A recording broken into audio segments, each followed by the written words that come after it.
All right. Good afternoon, everyone. It is time for Nutrition with Elena, and I'm going to turn it over to her.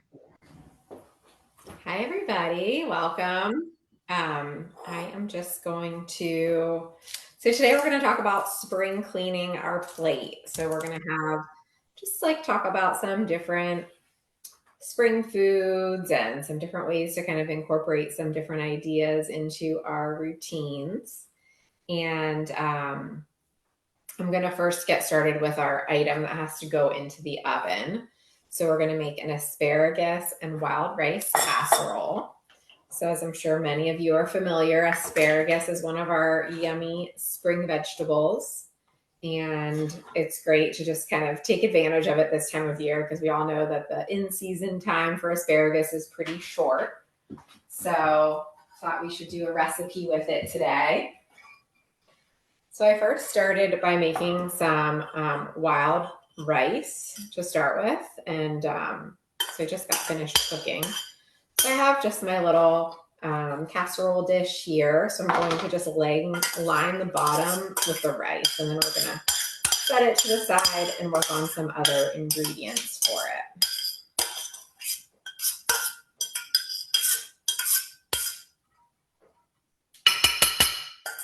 Great. All right.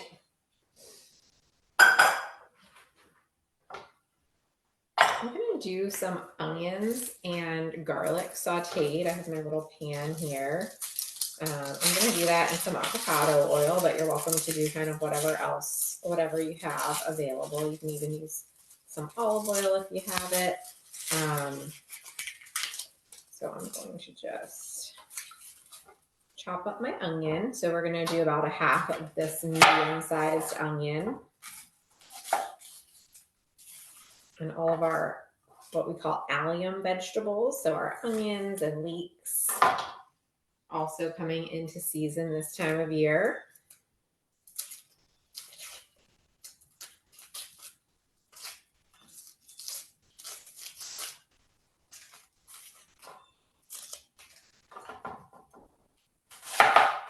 I'm just going to heat up my pan and this one just takes a little longer to heat, and I'm going to just put a little bit of avocado oil in. So we're just going to do about a teaspoon of avocado oil into our hot pan.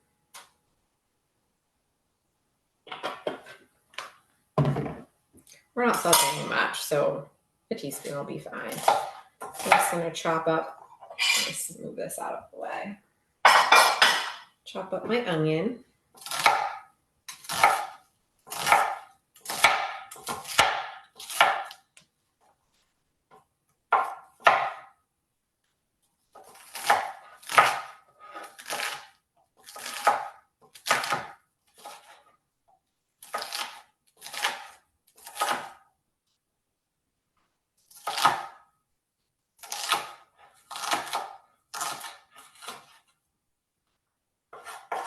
Great, and we'll start sauteing that.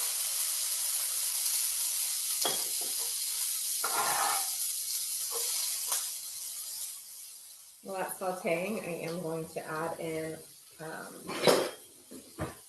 going to mince up my garlic, and we'll get that going in a minute.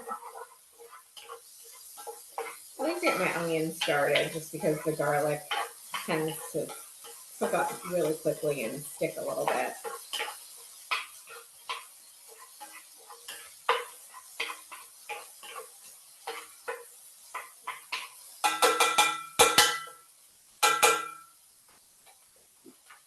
Great, so we're going to do a clove of garlic. I'm going to do a larger clove, so if you have a smaller clove, you can just, maybe do 2 smaller cloves.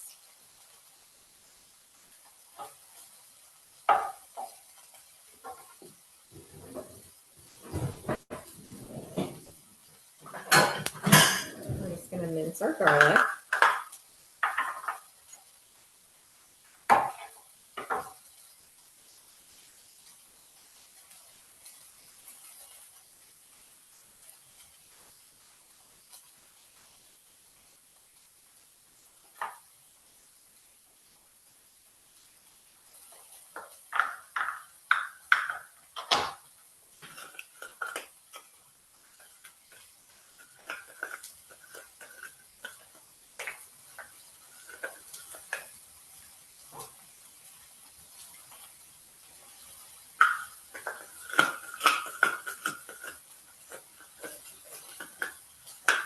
I kind of feel like this is almost like kind of a play on the green bean casserole, a little bit different, obviously, but like around the same idea. So if you're looking for like a nice side dish for Easter, this could be a good option, or any other kind of holidays that you might be celebrating.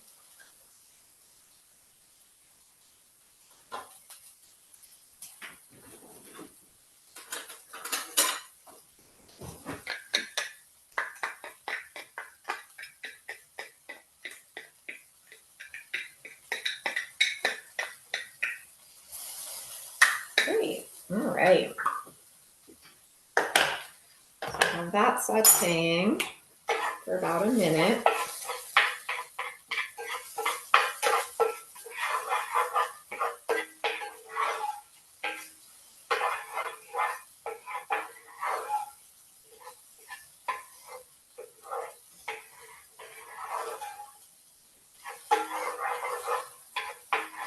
And once we're done with this, we're just going to mix it into that rice that we put in the bottom of the dish. Just clean this off real quick. All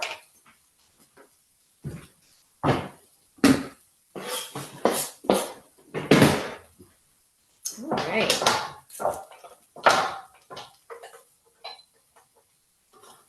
Great. And then I'm going to get my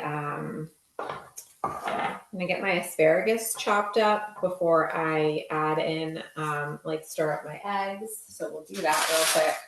So we're going to do about six or a little more, 6 to 8 asparagus stalks.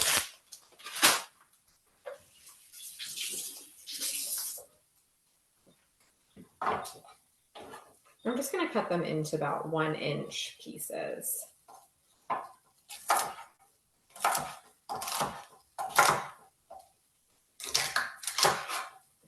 And we'll just like leave a portion of that, like a woody stalk, behind. All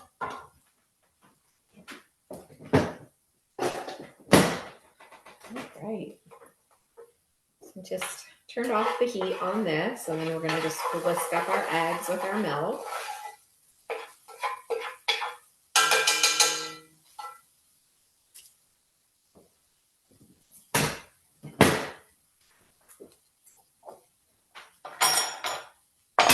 Great, so we're going to do 3 eggs.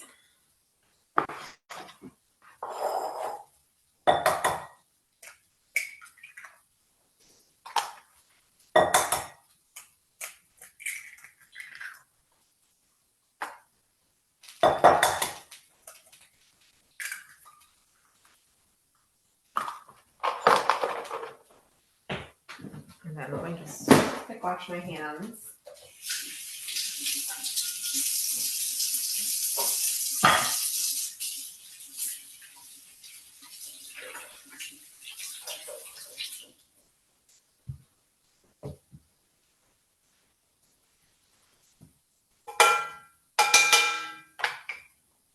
Then I have my 1/2 cup of milk.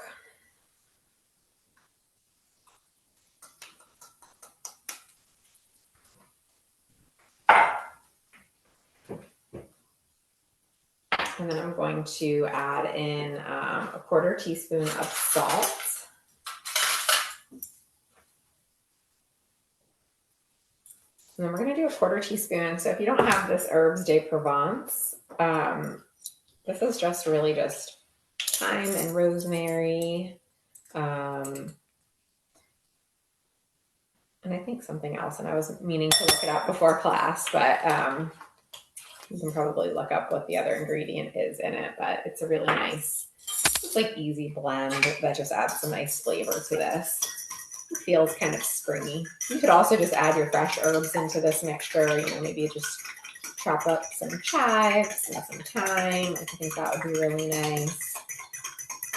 And oregano. Whatever flavors you like in terms of herbs.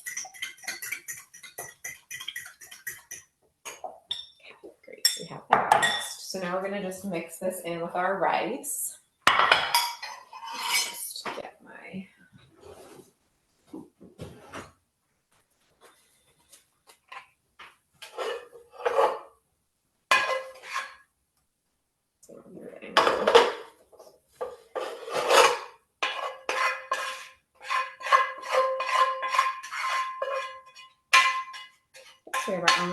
garlic mixture.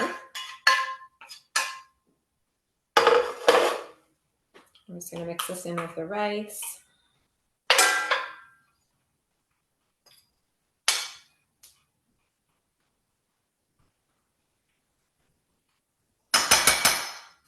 This was surprisingly very tasty. It's nice to find something to do with the wild rice, like almost like in a peel off. It just gives it some more flavor.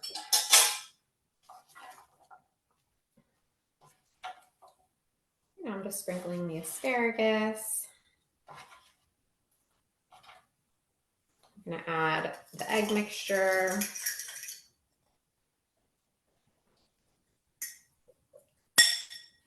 And then we're just going to mix together some crumbs with a little bit of olive oil and just kind of make that to be a crumble on the top. And I did run out of panko, so I just have some regular breadcrumbs. And this is really just optional. You don't need this on top, but it just gives it another little crunch at the top of it. You could also maybe sprinkle some crushed walnuts on the top. You can do some different things to give it that crunch. So I'm just going to do 2 teaspoons of olive oil with a 1/4 cup of breadcrumbs.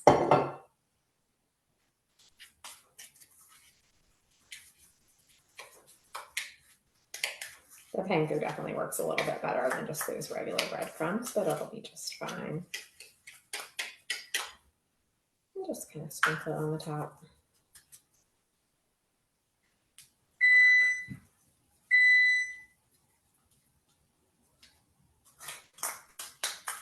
Great. Now we're going to put it in the oven for about 30 minutes. And just go throw that in.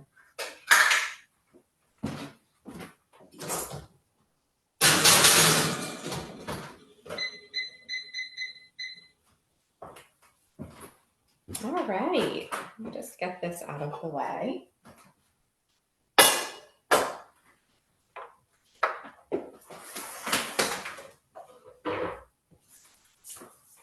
Great, and we can get started on the slides, and Erica's kindly going to share them for me today. All right, so today we're talking about spring cleaning our plates.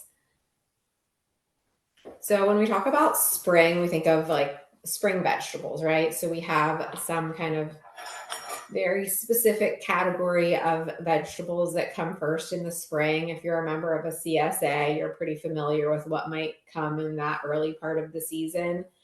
So bitter greens are a large part of our spring vegetable varieties. So we think of, and bitter greens really aren't like really a huge part of the American diet per se, but really have a lot of good benefits to them.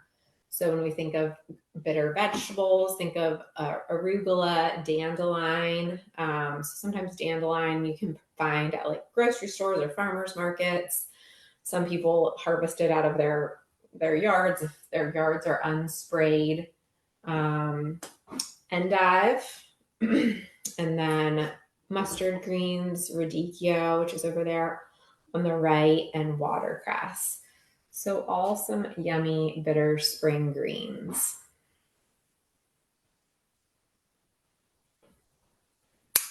So bitter really is the lost flavor, right? We just aren't super familiar with it. We don't always know how to cook with it or use it for our meals, but it has some really good benefits. So that specific class of vegetables helps to stimulate bile production. So really helpful for digestion for people, can activate some enzymes.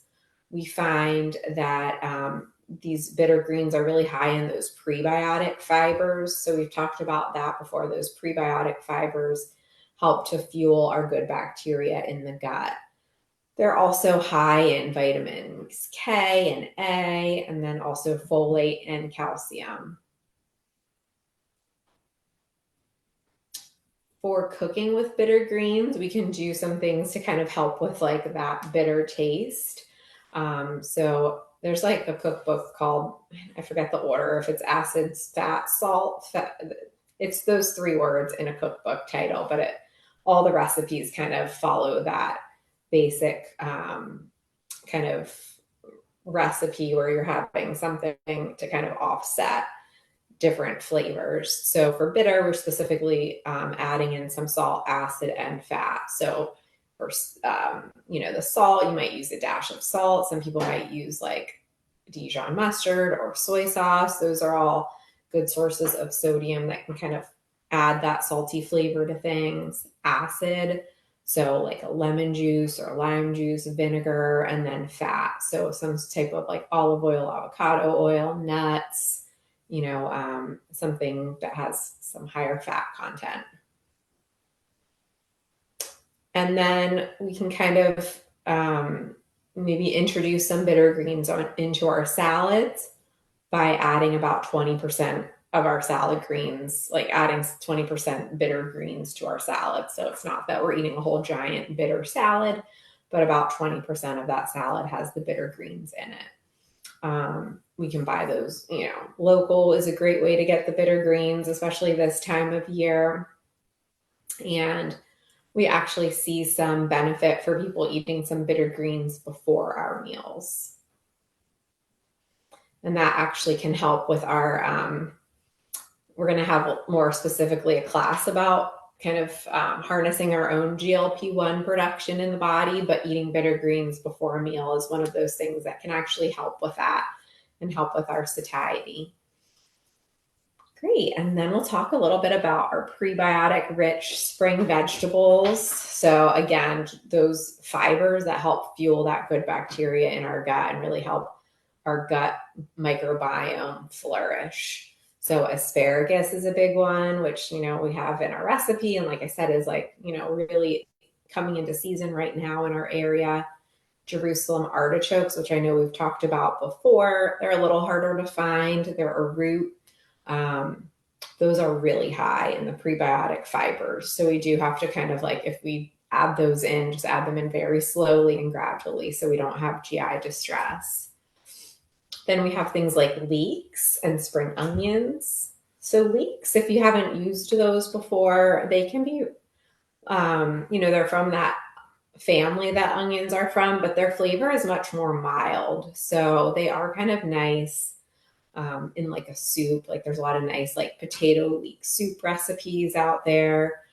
And it just, again, has that good prebiotic fiber, all those phytochemicals, but a little bit more of a milder flavor than onions.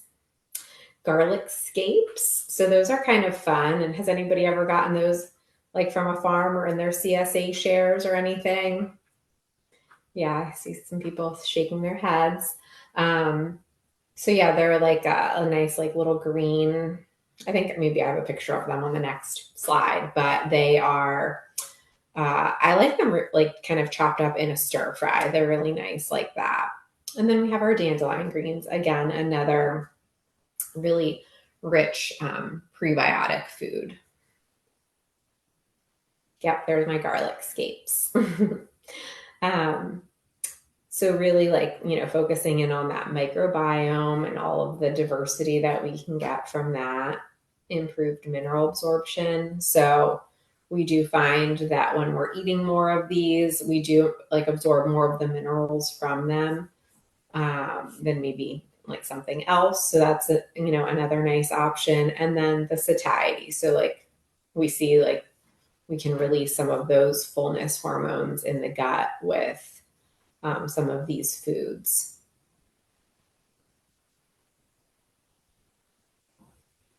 Then I wanted to touch on ultra processed foods. So when we're kind of spring cleaning our plates, we might want to think about spring cleaning like, in terms of the ultra processed foods as well.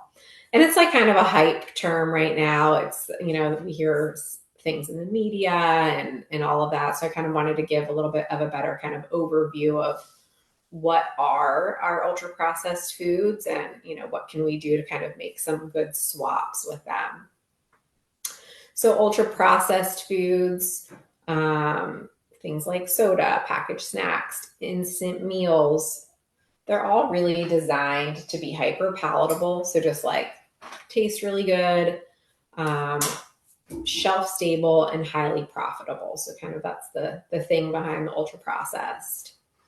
And the thing with it too is that we're able to kind of like eat it so quickly, and oftentimes we eat it before our bodies can even register like the satiety that we should be getting from the amount of calories that we're eating. Versus if we're eating whole foods, our bodies, have been familiar with these foods for millennia, and our bodies kind of are good at like sending us that satiety signal, like stop, I'm full. These foods, typically, we don't get those same signals, which kind of, leads to people overindulging, and then, ultimately weight gain, and all of those things. So this is a classification that was developed to kind of, look at like how do we classify these ultra processed foods.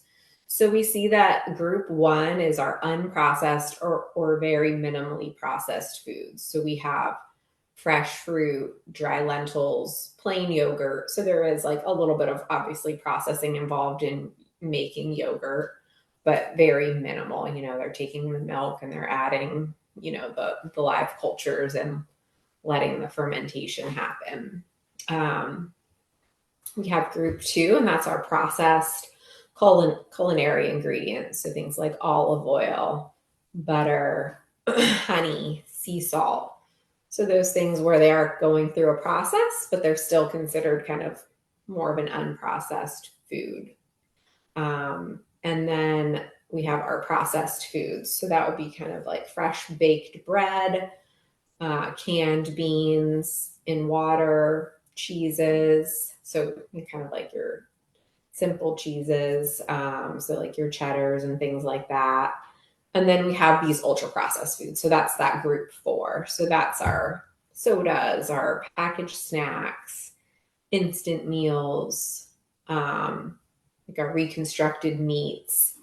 I think they put like cheese food in this category too. So kind of those things that the structure has been completely like disassembled and pieces of it are put together with other things to make this product. So we have lots of different swaps we can make, and I'm sure you guys could think of, many other swaps, but we have our ultra processed food swaps. So when we think of a fruit snack, right, we're, basically looking at like gelatin and high fructose corn syrup and dyes and maybe like fruit flavor or something like that. Some of them might have like a fruit puree, and maybe no colored dyes. And then, some might be just really highly, ultra processed. And then we have our swaps. So we can do like maybe dehydrated apple chips or, raisins or something like that. Instant ramen. So we think of like, the package of the little like brick with the package of broth, dehydrated broth. So we might swap that for buckwheat noodles in just like regular broth. And then we have, sorry for me reaching over so I can read it, chips, or something like that, some type of a chip food, or like you can kind of think of like all the different bagged chip snacks you might think of, and maybe a swap for that would just be some popcorn.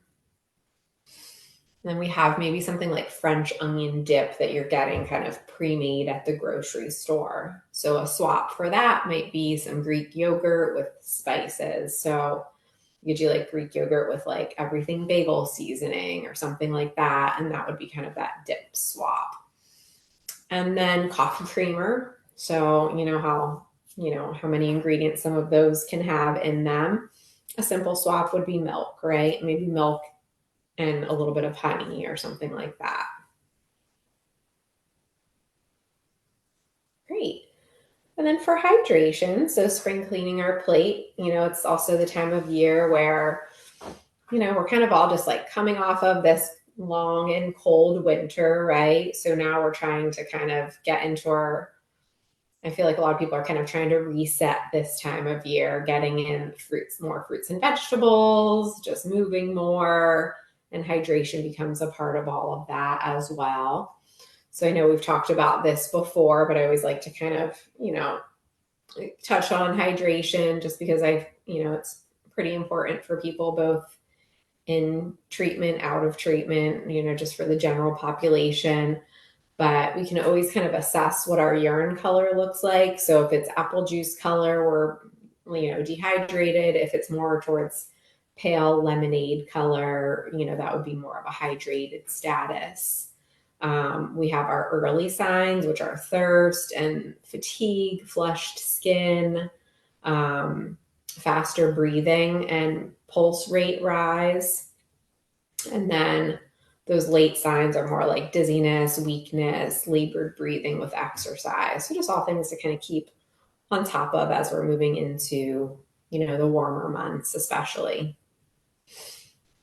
And then our fluid needs, these can vary from person to person, kind of depending on what's going on with you specifically. But for most people, it's about 9 cups a day for women and 12.5 cups a day for men. And that's just our fluids. And then we get some fluid intake from our fruits and veggies and our foods. I always like to touch on like the hydration packets because they are pretty popular right now and they definitely have a place. But just kind of being aware of the sodium content in some of those. Like I saw one that has 1,000 milligrams in a packet. A lot of them have about 500. So for most people, like if you're spreading maybe a 500 milligram one throughout the day, like that's not usually a huge issue for most people. But for people that might be drinking multiple ones a day, it'll, and without any loss of hydration. So, they're not exercising outdoors or having any vomiting, things like that, that can tend to be a little too much for a lot of people. So some tips to boost our hydration. We can do some sparkling water or infused water for variety. I like to do infused water with frozen fruit. I think that works really well and it really kind of infuses that flavor throughout the water. So I like to make a jug with some frozen fruit and maybe even a couple tea bags, like some fruit tea. I think we've made one of those in class before, but that can be a really nice way to just flavor water if you're looking for some variety. Eating hydrating snacks, so things like yogurt and smoothies. Some people set reminders on their phone, and that kind of helps to trigger them to remember to drink water throughout the day or whatever fluids they're drinking. And then, sparkling water, if you like that is just as hydrating as, still water. And then the infused water. So we said choosing your fruit, fresh or frozen. Cucumbers are also a nice addition. Adding some herbs or, like I said, a tea bag. So there's like the Celestial Seasonings tea bags are really nice. The Fruit Zingers. The Bigelow Botanicals makes a nice one. That's an herbal tea. And then, store those in the refrigerator and drink one, within about 2 days. The other thing I'll do sometimes is kind of make, and I can't remember if I did it with you guys, but make like a concentrated, cup of green tea. And then you can kind of you can make 1 cup and put a couple tea bags in it to make it pretty strong.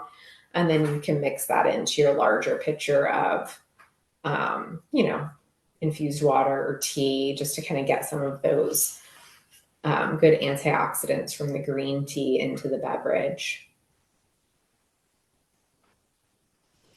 Great. And then this is a cool study that was done. So they looked at people eating 30 unique plant foods weekly, and they had better gut microbiome diversity than those eating 10 unique plant foods each week. And those included our fruit, veggies, whole grains, legumes, nuts, seeds, herbs, and spices. So for you guys, that's kind of a fun thing to play around with, maybe just making a little sheet on which plant foods you're eating for the week and seeing if you can hit 30. It's always a good thing to play around with. So we can add in, some different mixed greens into our salads, add some herbs, seeds, maybe try some different beans and lentils in our meals. We can rotate fruits and veggies throughout the week. So maybe kind of plan our shopping list around it. And then we can add just different seasonings to things. Great. And then as always, lots of different recipe options.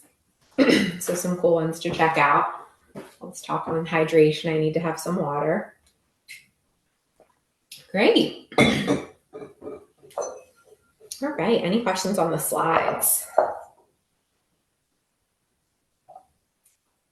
Right. Just a reminder, the presentation is in your email, so you can get those resources at the end there.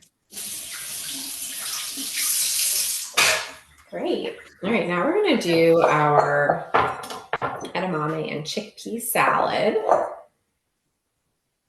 Elena, Mhm. do you have any ideas for creative dressing ideas? I'm sorry, like there's an echo and I couldn't quite hear what you asked for. I'll put it in the chat. Okay. Did you hear it, Erica? Or? No, I think she said creative dressing, but we'll. Okay.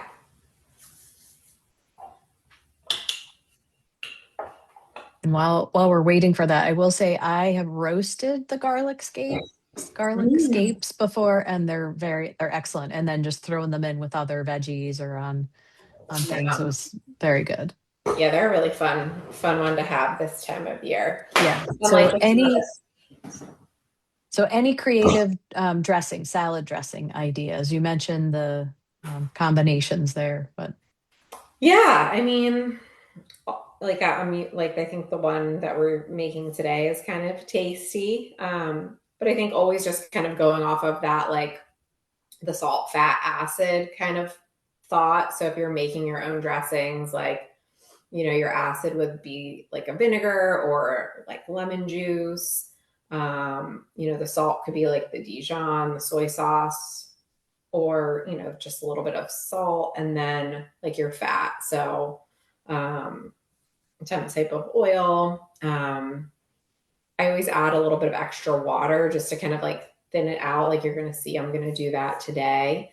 And then sometimes like a fresh juice can be nice. So like a little bit of like orange juice or, something like that. The fresh ginger we're going to add today too really does give a nice flavor to salad dressings. So yeah, I think just kind of being creative with salad dressings and finding some things that feel good and work for you. Oh, tahini is another nice one to use. Raw cashews if you want something creamy. There's so many options. Like you can find different ones online. Does anybody else have any good ones that they like?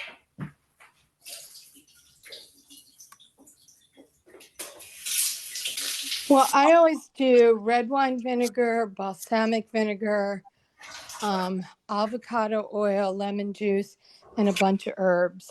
Oh, that sounds yummy. Like chives, dillweed, Yeah, salt, pepper. that sounds great.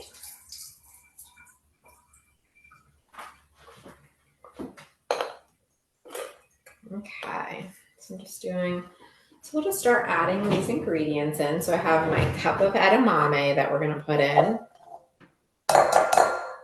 And this is kind of like, I don't know if anybody's heard of like, or seen like the dense bean salad recipes. They were kind of popular for a little bit. But this is kind of along that same idea. Like you're going to have just salads with like beans. They're going to be very hearty, like beans and vegetables. You can do a lot with just beans and vegetables on salads. So I have my cabbage.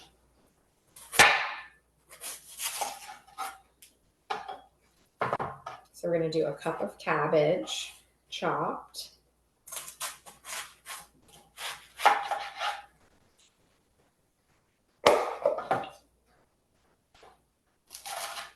And you can do the red cabbage if you prefer. They're both a nice option for this salad.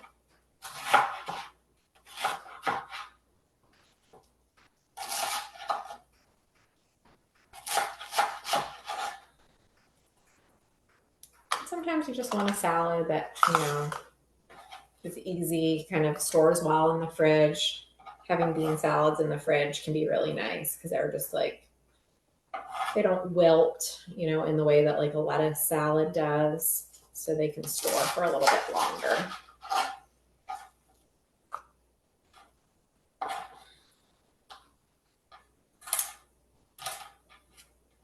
And you can swap out really anything in this recipe. You know, you could even use green, I think peas would be a nice option in here.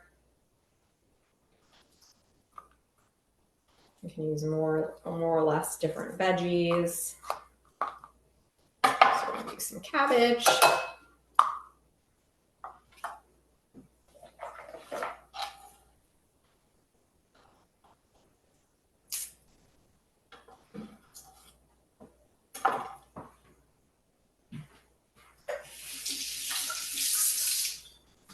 With our gut project, right, with our 2 recipes, we have at least, I don't know, 6 or 7. I don't know if any of you have small children at home. That's like a trigger for them if you say 6, 7. I don't know if anybody's heard that before, but that's not what I was going for. Yeah, so 6 or 7 of the different varieties of veggies and fruit, or you know, plant foods. So on our way to gut health today. So I'm going to do some red pepper.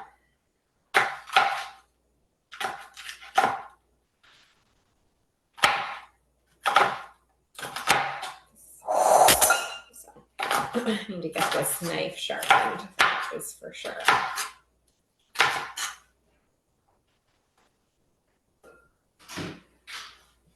Great.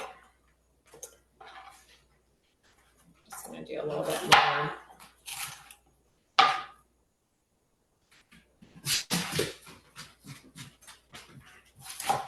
And I just have to grab out my ginger real quick. I forgot to get that out.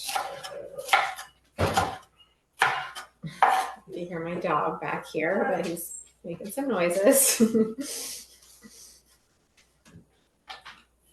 All right, let me grab my ginger real quick.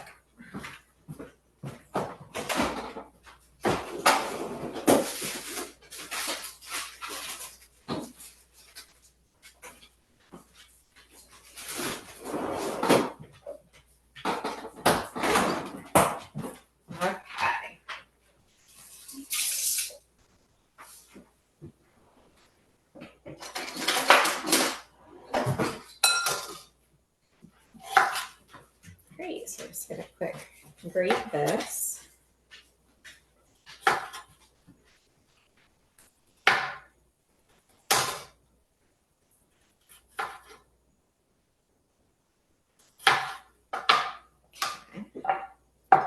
So we're gonna do about a teaspoon of grated ginger in our dressing.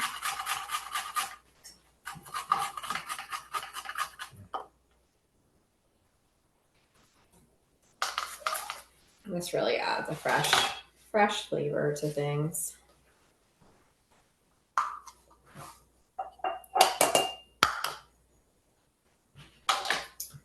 All right. So then we're going to do 2 tablespoons of olive oil.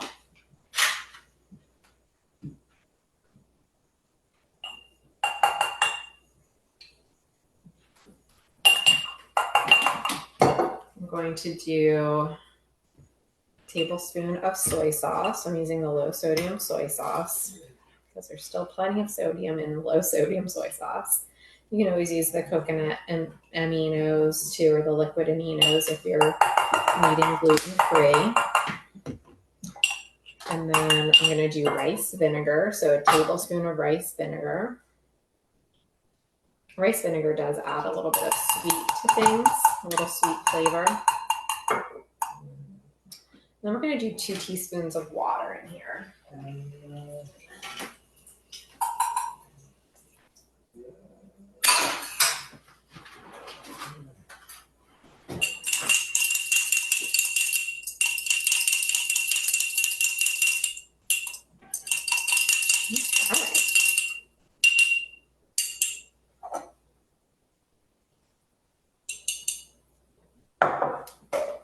You can see this is a pretty decent, so this makes about, let me go back to my top of this. about 4 servings, and it gives you 8 grams of protein and 5 grams of fiber. So it is a really nice, like a nice side dish. It's going to give a good bit of nutrition into your meal. Great.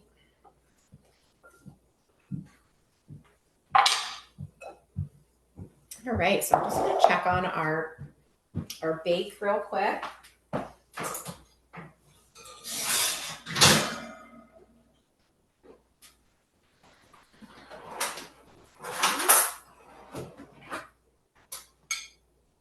All right, so that looks good. So we have our little casserole. It's very yummy. Ready. So that wraps that for today. Does anybody have any questions or comments or recipes they want, like specific topics they want covered in their recipes, like different meal types or anything like that? I have a question about the casserole. Sure. You put the rice and the onions in the dish and then asparagus on top and then just poured the egg and milk mixture on top. You didn't mix that in. Nope, I just poured it over top. And it just sort of settles by itself. And okay, just curious. Thanks. Yeah, sure. So back to before that good question about creative dressing ideas, and we heard some different good things. Is there a kind of a rule of thumb with the amount of oil to the amount of the vinegar or the acid part? Yeah, that's a good question. I'm sure there's like a scientific breakdown that I don't have memorized, but I always will at least do half. Like I'll never go more than half oil. I'll just say that if I do a recipe, it's usually a little less than half. Yeah, I noticed this one had like a 2-to-1 at the. Yeah, this one's like closer to 1-to-1 because it had the 2 tablespoons of olive oil. This one has a little more oil than I usually use, I will say. So yeah, I can tell you, like I can look it up and tell you what it is next time. I'm not sure of the exact appropriate ratio. Yeah, I usually do it to taste. That's why, I was wondering if there was a more scientific way. I'm sure there is. I'm sure a chef that makes salad dressings often would probably know too. Yeah. So I also have a processed food question. So I have in the past used agave syrup as like a sweetener, but heard or read that it's a processed food because it's been processed. So is it a processed food? I guess is my first question. And is there maybe a suggestion for swapping out something healthier? Because I thought I was using it as a healthier thing to sugar. Okay, sure. Yeah, I mean, I'm not sure where that falls specifically on that, what grade, what group it would be in, agave specifically. It has a slightly lower glycemic load than table sugar. So I guess, for some people like the blood sugar response can be a little less.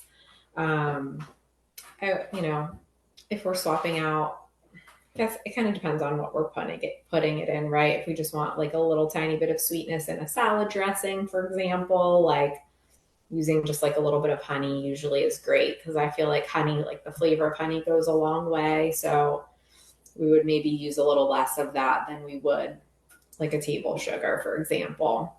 And, we can get it here, like it's from here. Same with like a little bit of maple syrup for a little bit of sweet into a dressing, or something like that.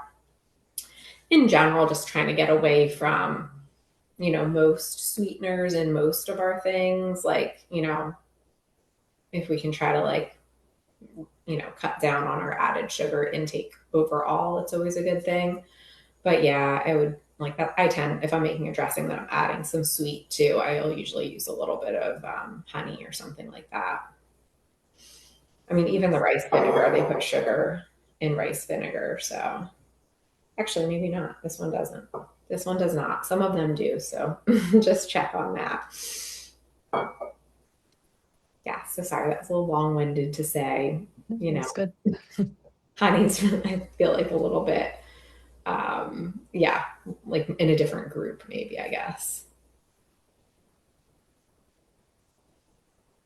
Any other questions? Good. Well, thank you for today. And as already hinted at, we are going to talk about what was our title for next time? Yeah, where we do. Managing the body's natural GLP-1, if I said that correctly. Yeah. Yes. So Yeah. good. So we hope you will join us. And thank you, Elena, for today. Thank you, Elena. Thank Thank you very much. you, everybody. All right. Bye. Bye-bye. Bye.